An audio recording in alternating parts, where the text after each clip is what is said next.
नमो भगवते वासुदेवाय नमः। नमस्कार दोस्तों, कैसे हैं आप सब। बहुत स्वागत है आपके अपने ही चैनल इंस्पिरेशन ऑफ प्रेरणा। दोस्तों, वट वृक्ष की पूजा, बरगद के पेड़ की पूजा सदियों से स्त्रियां करती चली आ रही हैं। जी हाँ, सुहागन स्त्रियां इस व्रत को करा करती हैं और इस व्रत को करने से कहा जाता है कि पति की उम्र लंबी होती है। ऐसी मान्यता है, शास्त्रों में ऐसा बताया गया है कि माता सावित्री, जो कि एक बहुत बड़ी सती थी, वो उन्हें पता था कि इस दिन इस समय मेरे पति के प्राण जाने वाले हैं, लेकिन वो इतनी बड़ी सती थीं कि वो अपने पति को अपनी जांघा पर बिठाकर, लिटाकर और वट वृक्ष के नीचे, बरगद के पेड़ के नीचे अमावस्या वाले दिन बैठी रहीं। और जब यमराज उनके प्राण लेने आए तो उन्होंने अपनी बुद्धि से, अपने सतीत्व से अपने पति के प्राण बचा लिए और तब से हर सुहागन स्त्री वट वृक्ष की पूजा करने लगी। दोस्तों, ज्येष्ठ मास की अमावस्या वाले दिन वट सावित्री व्रत किया जाता है।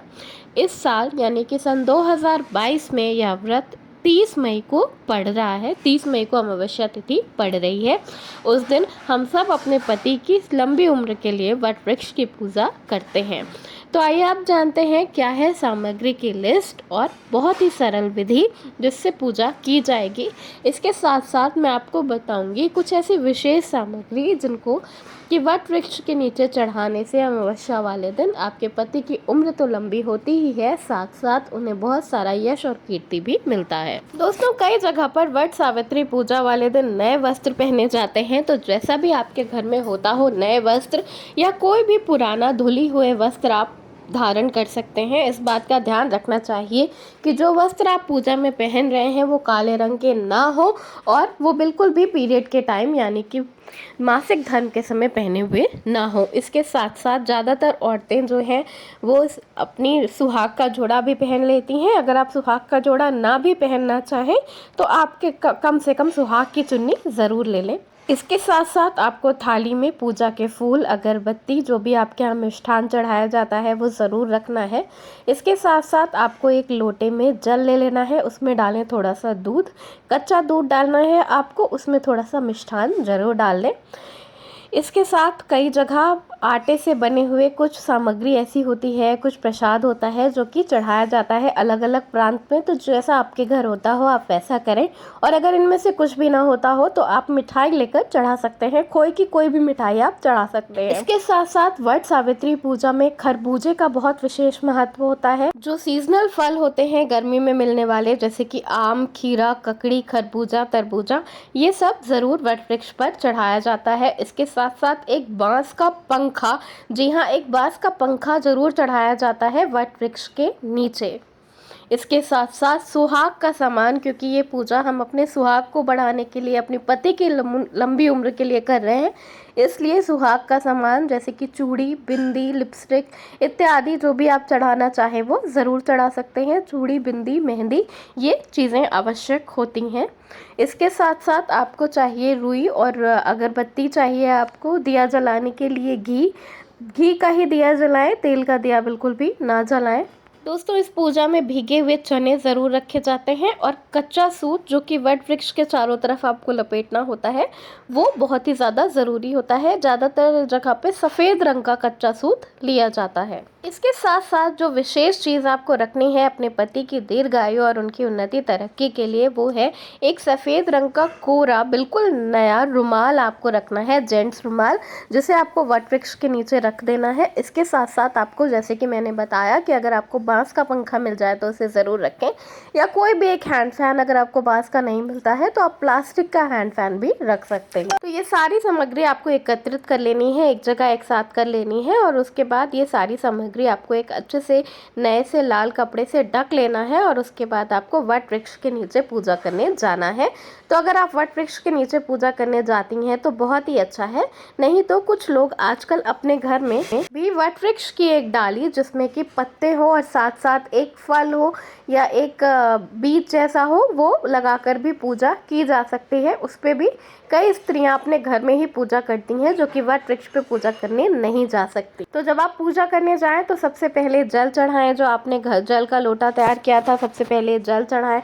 उसके बाद आप जो सुहाग की सामग्री है वो सब चढ़ाएं, सिंदूर लगाएं, उसके बाद जो आपने सफ़ेद सूत लिया है उस सूत को लेकर आपको 12 चने ले लेने हैं और 12 बार वट वृक्ष के चारों तरफ आपको चक्कर लगाना है फेरे लगाते हुए, और हर बार एक चना डालते जाना है। ऐसा करने से आपके 12 फेरे कंप्लीट हो जाते हैं, और 12 फेरे कंप्लीट हो जाने के बाद जो आपका कच्चा सूत बच जाता है वो उसी सूत में आपको खोस देना है और वहीं पर छोड़ देना है, उसे वापस घर लेकर नहीं आना है। इसके बाद जो भी आपने फल मिठाई वगैरह मंगाया है वो सब आपको वहीं पर चढ़ा देना है। लाल कपड़ा चढ़ा देना है, सिंदूर लगा देना है, वट वृक्ष के पैर दबाने हैं, उसको पंखा करना है, और उसके बाद सुहाग का सारा सामान जो भी आपने दान देने के लिए खरीदा है वो मंदिर में ही पंडित जी को या किसी महिला को दान दे दें। उसे घर वापस लाकर दान देने की बिल्कुल भी ज़रूरत नहीं है। बाकी जो आपने प्रसाद वगैरह चढ़ाया है उसमें से कुछ प्रसाद छोड़कर आप कुछ प्रसाद उठा सकते हैं। पूजा करने के बाद आपको वट वृक्ष के नीचे ही बैठकर कथा कहनी और सुननी है। वट सावित्री की कथा जो कि बहुत ही पॉपुलर है वो आपको बोलनी है। वो हर एक स्त्री को ज़्यादातर करके आती रहती है, वो मैं यहाँ नहीं बता रही हूँ क्योंकि यहाँ बताने से वीडियो बहुत लंबा हो जाएगा। तो वो कथा आपको कहनी और सुननी है। उसके बाद आपको एक दूसरी स्त्रियां जो भी वहाँ पे हों आपके आसपास, उनकी मांग में भी सिंदूर लगाना है और उनसे अपनी मांग में भी सिंदूर लगवाना है। कहा जाता है कि ऐसा करने से सुहाग बढ़ता है। इसके साथ साथ आपको पूरी श्रद्धा से पूरे मन से भगवान विष्णु, माता लक्ष्मी और वट वृक्ष से पूजा करनी है, प्रार्थना करनी है कि आपके पति की उम्र लंबी हो, उन्हें जीवन में खूब ज़्यादा तरक्की प्राप्त हो। इसके बाद जैसा कि हमारे यहाँ होता है, यूपी में होता है, लोग ज़्यादातर करके 12 खड़े चने निगल लेते हैं शरबत के साथ वहीं वट वृक्ष के नीचे। अगर आपके घर में भी ऐसा किया जाता है तो आप ऐसा करें, और अगर ऐसा नहीं किया जाता है तो जो भी आपके यहाँ पूजा के बाद जैसा भी फॉलो किया जाता है पारण करने के लिए, आप उस विधि को फॉलो करें। दोस्तों, कहा जाता है कि वट वृक्ष में त्रिदेव का वास होता है, यानी कि ब्रह्मा विष्णु महेश तीनों लोगों का वास होता है। और इस बार कहना ही क्या, सोमवार को पड़ रही है अमावस्या, यानी कि सोमवती अमावस्या के साथ साथ वट वृक्ष की पूजा करने से आपको दुर्लभ फल की प्राप्ति होगी। आपकी हर तरह की मनोकामनाओं की पूर्ति जरूर हो जाएगी। इसके बाद आपको वो जो आपने रुमाल रखा था वो आपको उठा लेना है, और उसके बाद अगर आसपास मंदिर है तो मंदिर में दर्शन करते हुए अपने घर आ जाना है। ज़्यादा इधर उधर किसी से बातें वगैरह ना करें, घर आ जाएं। घर आने के बाद अपने चौखट के यानी कि अपने मेन डोर के दोनों तरफ जो कि बचा हुआ जल है वो डालें या छिड़कें, और वहाँ पर जो आपके पास कुमकुम हो तो दोनों तरफ अपने दरवाजे के एक स्वास्तिक बना दें, और उसके बाद सीधा पैर पहले रखते हुए अपने घर में एंटर करें।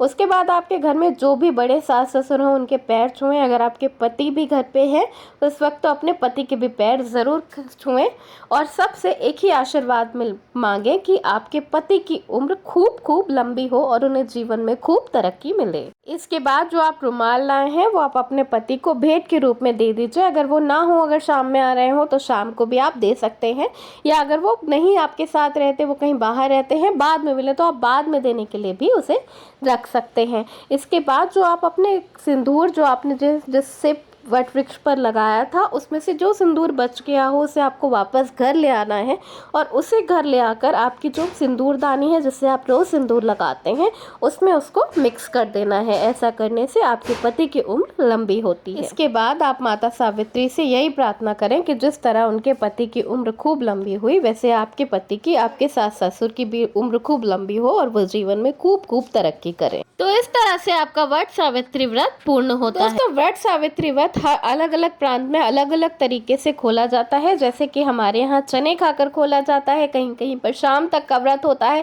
कहीं पर पूरे दिन का भी व्रत होता है, कहीं कहीं पर जो वड़ की जो कोपल होती है उसको खाकर खोला जाता है। तो जैसे आपके घर में मान्यता हो आप उस तरह से करें। दोस्तों, अब बात करते हैं कि अगर आपको इसी दिन मासिक धर्म आ जाए तो आपको क्या करना चाहिए। दोस्तों, ये बहुत ही बड़ा व्रत होता है। अगर आपने एक बार करना शुरू कर दिया तो इसे इसी तरह छोड़ा नहीं जाता। तो इसमें आपको करना क्या है कि जो भी पूजा सामग्री है वो सब आप मंगवा लें, उसको बिल्कुल भी स्पर्श ना करें, और फिर आप वट सावित्री पूजा वाले दिन अपने पति से या अपने आसपास पड़ोस की किसी भी महिला से या अपने घर पे किसी भी महिला से आप उसे चढ़वा सकती हैं। उसके बाद आपको दूर से ही वट सावित्री व्रत के नीचे आपको वट वृक्ष की पूजा करनी है, मानसिक पूजा करनी है। बिल्कुल भी किसी पूजन सामग्री को टच नहीं करना है। अगर आप पहली बार वट सावित्री व्रत रख रहे हैं तो भी यही विधि है पूजा करने की। पहली बार जो लोग व्रत रखते हैं वो ज़्यादातर करके अपना विवाह का जोड़ा पहनते हैं, या अगर आपके पास विवाह का जोड़ा ना हो तो आप कोई भी नई साड़ी या नया वस्त्र पहन सकते हैं, साथ साथ अपने विवाह की चुन्नी ज़रूर ले लें। तो दोस्तों, ये है बहुत ही सरल पूजा विधि जो कि मैंने आपको बताई है। जो भी आपके पास उपलब्ध सामग्री हो उसके अकॉर्डिंग ही पूजा करें। बहुत ज़्यादा परेशान होने की ज़रूरत नहीं होती, क्योंकि भगवान भाव के भूखे होते हैं, सामग्री के नहीं। पूरी श्रद्धा से पूजा करें। भगवान हम सब के पति की उम्र खूब लंबी करें, यही मेरी प्रार्थना है माता सावित्री से, समस्त देवी देवताओं से। धन्यवाद। वीडियो पसंद आया हो तो लाइक ज़रूर करिएगा, दोस्तों में शेयर कर दीजिएगा। चैनल पर नए हैं तो चैनल को सब्सक्राइब कर लीजिएगा। धन्यवाद। राधे राधे।